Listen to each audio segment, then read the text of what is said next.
The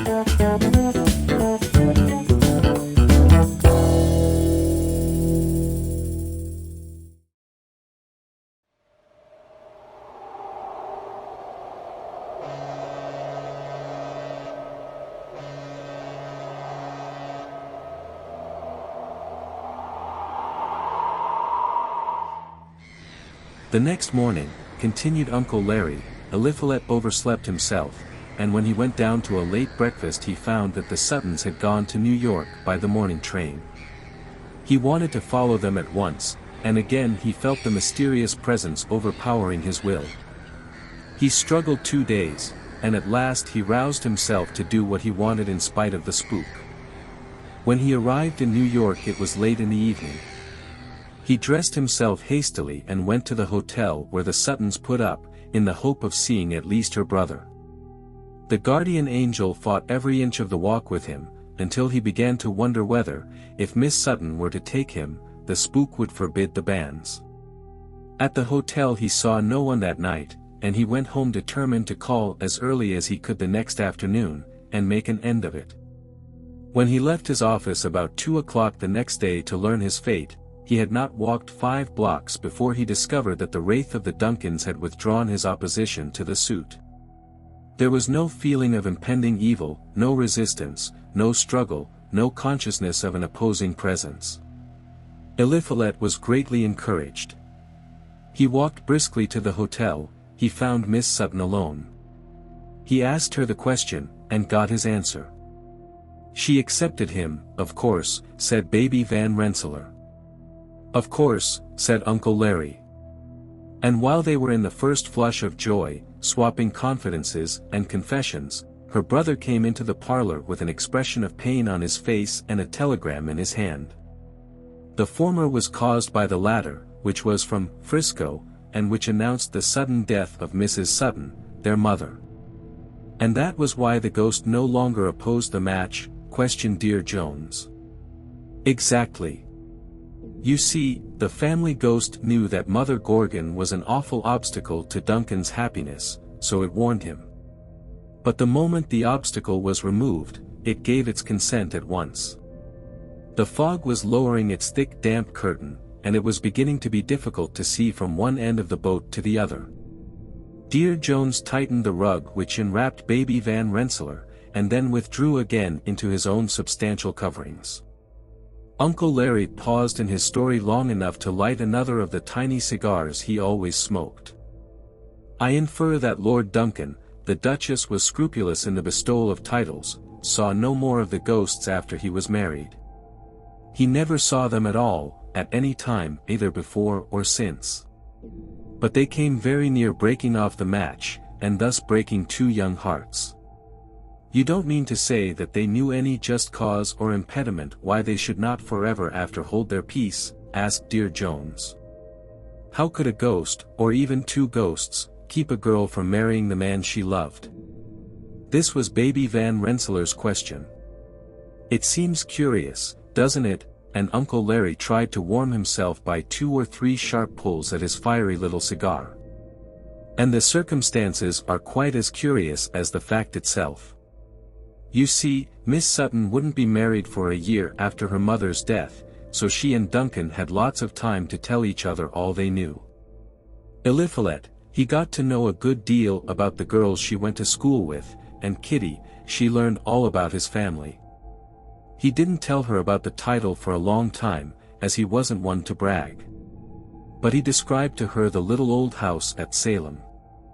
And one evening toward the end of the summer, the wedding day having been appointed for early in September, she told him that she didn't want a bridal tour at all, she just wanted to go down to the little old house at Salem to spend her honeymoon in peace and quiet, with nothing to do and nobody to bother them. Well, Eliphalet jumped at the suggestion. It suited him down to the ground. All of a sudden he remembered the spooks, and it knocked him all of a heap. He had told her about the Duncan Banshee, and the idea of having an ancestral ghost in personal attendance on her husband tickled her immensely. But he had never said anything about the ghost which haunted the little old house at Salem. He knew she would be frightened out of her wits if the house ghost revealed itself to her, and he saw at once that it would be impossible to go to Salem on their wedding trip. So he told her all about it, and how whenever he went to Salem the two ghosts interfered, and gave dark seances and manifested and materialized and made the place absolutely impossible. Kitty, she listened in silence, and Eliphalet, he thought she had changed her mind. But she hadn't done anything of the kind. Just like a man, to think she was going to, remarked Baby Van Rensselaer. She just told him she could not bear ghosts herself, but she would not marry a man who was afraid of them. Just like a girl, to be so inconsistent, remarked Dear Jones. Uncle Larry's tiny cigar had long been extinct. He lighted a new one, and continued. Eliphalet protested in vain. Kitty said her mind was made up. She was determined to pass her honeymoon in the little old house at Salem, and she was equally determined not to go there as long as there were any ghosts there. Until he could assure her that the spectral tenants had received notice to quit, and that there was no danger of manifestations and materializing, she refused to be married at all. She did not intend to have her honeymoon interrupted by two wrangling ghosts, and the wedding could be postponed until he had made ready the house for her. She was an unreasonable young woman, said the Duchess. Well, that's what Eliphalet thought, much as he was in love with her. And he believed he could talk her out of her determination. But he couldn't. She was set. And when a girl is set, there's nothing to do but yield to the inevitable. And that's just what Eliphalet did. He saw he would either have to give her up or to get the ghosts out, and as he loved her and did not care for the ghosts, he resolved to tackle the ghosts. He had clear grit, Eliphalet had, he was half Scotch and half Yankee, and neither breed turns tail in a hurry. So he made his plans and he went down to Salem. As he said goodbye to Kitty he had an impression that she was sorry she had made him go, but she kept up bravely, and put a bold face on it, and saw him off, and went home and cried for an hour, and was perfectly miserable until he came back the next day. Did he succeed in driving the ghosts away? Asked Baby Van Rensselaer, with great interest. That's just what I'm coming to, said Uncle Larry, pausing at the critical moment, in the manner of the trained storyteller. You see, Eliphalet had got a rather tough job, and he would gladly have had an extension of time on the contract, but he had to choose between the girl and the ghosts, and he wanted the girl. He tried to invent or remember some short and easy way with ghosts, but he couldn't. He wished that somebody had invented a specific for spooks, something that would make the ghosts come out of the house and die in the yard. He wondered if he could not tempt the ghosts to run in debt, so that he might get the sheriff to help him. He wondered also whether the ghosts could not be overcome with strong drink. A dissipated spook, a spook with delirium tremens, might be committed to the inebriate asylum. But none of these things seemed feasible. What did he do? Interrupted Dear Jones. The learned counsel will please speak to the point. You will regret this unseemly haste, said Uncle Larry, gravely, when you know what really happened. What was it, Uncle Larry? Asked Baby Van Rensselaer. I'm all impatience. And Uncle Larry proceeded. Eliphalet went down to the little old house at Salem, and as soon as the clock struck 12 the rival ghosts began wrangling as before. Raps here, there, and everywhere, ringing bells, banging tambourines, strumming banjos sailing about the room, and all the other manifestations and materializations followed one another just as they had the summer before. The only difference Eliphalet could detect was a stronger flavor in the spectral profanity, and this, of course, was only a vague impression, for he did not actually hear a single word. He waited a while in patience, listening and watching. Of course he never saw either of the ghosts, because neither of them could appear to him. At last he got his dander up, and he thought it was about time to interfere, so he rapped on the table, and asked for silence. As soon as he felt that the spooks were listening to him he explained the situation to them. He told them he was in love, and that he could not marry unless they vacated the house. He appealed to them as old friends, and he laid claim to their gratitude. The titular ghost had been sheltered by the Duncan family for hundreds of years, and the domiciliary ghost had had free lodging in the little old house at Salem for nearly 2 centuries. He implored them to settle their differences, and to get him out of his difficulty at once. He suggested they'd better fight it out then and there, and see who was master. He had brought down with him all needful weapons. And he pulled out his valise, and spread on the table a pair of navy revolvers, a pair of shotguns, a pair of dueling swords, and a couple of bowie knives. He offered to serve as second for both parties, and to give the word when to begin. He also took out of his valise a pack of cards and a bottle of poison, telling them that if they wished to avoid carnage they might cut the cards to see which one should take the poison. Then he waited anxiously for their reply. For a little space there was silence. Then he became conscious of a tremulous shivering in one corner of the room, and he remembered that he had heard from that direction what sounded like a frightened sigh when he made the first suggestion of the duel. Something told him that this was the domiciliary ghost, and that it was badly scared. Then he was impressed by a certain movement in the opposite corner of the room, as though the titular ghost were drawing himself up with offended dignity. Eliphalet couldn't exactly see these things, because he never saw the ghosts, but he felt them.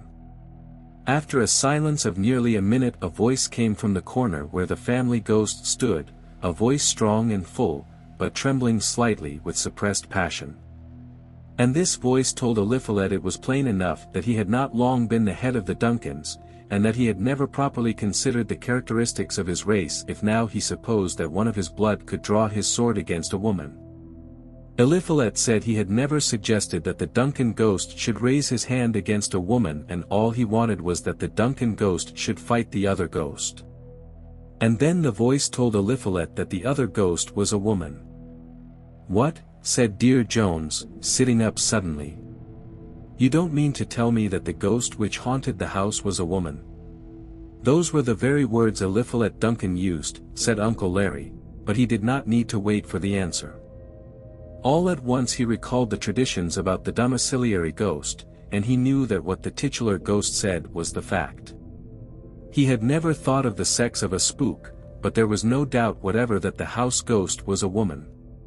No sooner was this firmly fixed in Eliphalet's mind than he saw his way out of the difficulty. The ghosts must be married, for then there would be no more interference, no more quarreling, no more manifestations and materializations, no more dark seances, with their raps and bells and tambourines and banjos. At first the ghosts would not hear of it. The voice in the corner declared that the Duncan wraith had never thought of matrimony. But Eliphalet argued with them, and pleaded and persuaded and coaxed, and dwelt on the advantages of matrimony. He had to confess, of course, that he did not know how to get a clergyman to marry them, but the voice from the corner gravely told him that there need be no difficulty in regard to that, as there was no lack of spiritual chaplains. Then, for the first time, the house ghost spoke, in a low, clear, gentle voice, and with a quaint, old-fashioned New England accent, which contrasted sharply with the broad Scotch speech of the family ghost. She said that Eliphalet Duncan seemed to have forgotten that she was married. But this did not upset Eliphalet at all. He remembered the whole case clearly, and he told her she was not a married ghost, but a widow, since her husband had been hung for murdering her. Then the Duncan ghost drew attention to the great disparity of their ages, saying that he was nearly 450 years old, while she was barely 200. But Eliphalet had not talked to juries for nothing, he just buckled to, and coaxed those ghosts into matrimony. Afterward he came to the conclusion that they were willing to be coaxed, but at the time he thought he had pretty hard work to convince them of the advantages of the plan. Did he succeed? Asked Baby Van Rensselaer, with a young lady's interest in matrimony. He did, said Uncle Larry. He talked the wraith of the Duncans and the specter of the little old house at Salem into a matrimonial engagement. And from the time they were engaged he had no more trouble with them. They were rival ghosts no longer. They were married by their spiritual chaplain the very same day that Eliphalet Duncan met Kitty Sutton in front of the railing of Grace Church. The ghostly bride and bridegroom went away at once on their bridal tour, and Lord and Lady Duncan went down to the little old house at Salem to pass their honeymoon. Uncle Larry stopped. His tiny cigar was out again. The tale of the rival ghosts was told. A solemn silence fell on the little party on the deck of the ocean steamer, broken harshly by the hoarse roar of the foghorn.